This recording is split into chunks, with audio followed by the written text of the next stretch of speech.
I really can't make up my mind how I want to approach this particular opinion piece. Like so many people, have a lot of nostalgia rooted in this video game. There is no denying its cultural relevance to us gamers. Growing up around the 90s era and to early 2000s, most male adults my age can relate to the healthy dose of action hero cinema we consumed with our fathers during this period. Steven Seagal, Sylvester Stallone, Arnold Schwarzenegger, even Van Damme, just to name a few. Unstoppable male protagonists that were hyper-determined to accomplish whatever task they set in their minds. Naturally, this form of action hero had become a huge staple for most gamers in the era. 2001 happened to be one of those big years for the industry that consisted of top-quality action genre titles. Snake returning for another Metal Gear, sort of. The white-haired demon hunter Dante in Devil May Cry. An introduction to the legendary Master Chief in Halo. Even a low-time thug named Claude, wreaking havoc through Liberty City and the revolutionary GTA 3, left a mark on our generation. Each of these IPs achieved that sense of immersion and excitement we had watching our favorite cinema icons, giving us a taste of what it was like to fight through impossible odds to become the hero on screen. None of these sadly captured the slow-motion chaos that mesmerized our minds in the 1990 film The Matrix. Though the style of action was popularized in Chinese cinema with films like Hard Boiled, it was the Wachowskis' mix of American cinema with Chinese choreography that really left an impression in the backs of our minds growing up. One such lobby sequence that I'm sure we can all agree was itching to be replicated. Enter Max Payne, the main protagonist, created by Remedy Entertainment, and the first brainchild to manifest within the psyche of Sam Lake after losing his wife and daughter to a group of junkies high on a new substance named V. You as Max must go down the rabbit hole of corruption to unearth the truth behind the illicit substance that feeds the city's underbelly. It's a dark tale that spans across 2 games, told through comic book panels that feel like they're ripped out of an Alan Moore novel. The origins of Sam Lake's storytelling and character writing is really evident in the original 2 titles. Every bit of this world has a shadowy aura, colored by Norse mythology, and sprinkled with facetious fourth wall breaking. For an early 2001 game, Remedy's art team really captured the shadowy side of New York. From the bottom of a seedy subway station, decrepit rundown motels, extravagant mansions, all the way to the top of a high-rise. There is character and history in all the locations you venture through. This design extends to its sequel, Fall of Max Payne, adding a themed funhouse and construction site, just to name a few locations.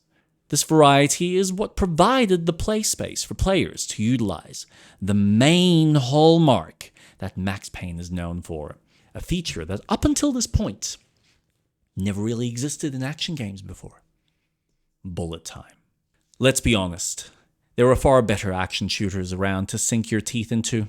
None of them offered the ability to slow down the action, though, allowing one to relish in the spectacle of bullet trails and explosions punching through enemies. With an ample collection of weapons to pick from, the core mechanic of running and gunning between cover were enhanced by the use of a slow-motion button, as well as the bullet dodge, an ability that would launch Max through the air to cinematically blast targets before slamming into the ground. It was a feature that not only inspired future games to explore, but also enticed the modding community to recreate levels and combat animations, specifically from The Matrix. Between the solid storytelling, memorable characters, unique levels, and punchy action, it's a video game series that I have enjoyed going back to time and time again. The problem I face for myself is asking if Max Payne 1 and 2 in its current state is still worth a damn. Now, after recently completing the 2 Remedy-developed games, I realized, at least here in Australia, the original products can only be purchased through the Xbox Store. Steam only sells Max Payne 2, and PlayStation Network provides only the original game. Though you can acquire the games via key distributors such as Humble, I do find it strange that the game has been delisted, at least on Steam. Granted, there was some tinkering required to run the game on modern PCs, which may play a part in its removal. Despite the hoops required to experience this title, is it really worth it? I ask this knowing full well that Remedy is hard at work on a remaster or a remake of some sort of the original two classics. But what's the quality of the remake that we're going to be receiving here? In its current state, if Remedy were to remake all the assets, add better lighting, improve the various weapon sounds, add more music, but leave the game design as it stands, personally, this would not suffice. I can appreciate game preservation as much as anyone in this industry, and it's certainly worth preserving this game for those wanting a taste of the era and its effects on game design moving forward. The story itself is certainly worth anyone's time experiencing, especially if you're a fan of Sam Lake's writing in Alan Wake or Control, even Quantum Break for those who've played those previous titles. The fabricated in-universe TV shows, compositions from poets of the fall, all originate from Max Payne 1 and 2. It's also nowhere near the time commitment of recent games, with both titles combined clocking in at around 15 hours to complete. Unfortunately, the game itself does not hold a candle to the depth of fun found in recent games, or even older classics that hold up better as remasters to this day. It's a realization I had after spending 3 hours playing the first 4 chapters of Max Payne 3. Now granted, the Rockstar created detective tale, though compelling and engaging, does not have anywhere near the identity of the original 2 games.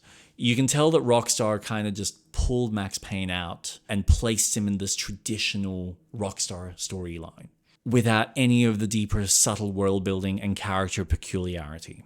But man, the gameplay in Max Payne 3 just slaps hard. It's the kind of improvements that enhance the whole spectacle and feel of the game, not just because of the improved pandemonium of destruction and debris filling the screen, or the added ability to stick to cover and shoot around corners without popping your whole body out. It's not even the fact that Max's Payne killers allow for last stand opportunities to eliminate enemies that get a killing blow on you. It's all these mechanics combined, with the improved player motion allowing for rolling, tighter shot responses, and better AI that come together to provide a fantastic action game to which I think comes closer to what Remedy was attempting to originally replicate. Personally, if Remedy does not rebuild these classic stories into a more modern product with contemporary ways to move and interact with the space, as well as improved destruction and AI, there is no way this product will be worth a damn, especially not at the full price of $80. At most, $40? Unless you have some serious level of nostalgia, or just a lot of money to burn. I do hope that Remedy take this remake seriously, and take the time to bring Sam Lake's characters and world building to a modern audience, the same way Capcom have rebuilt and delivered Resident Evil 2, or the same way Square Enix have re-envisioned Final Fantasy VII.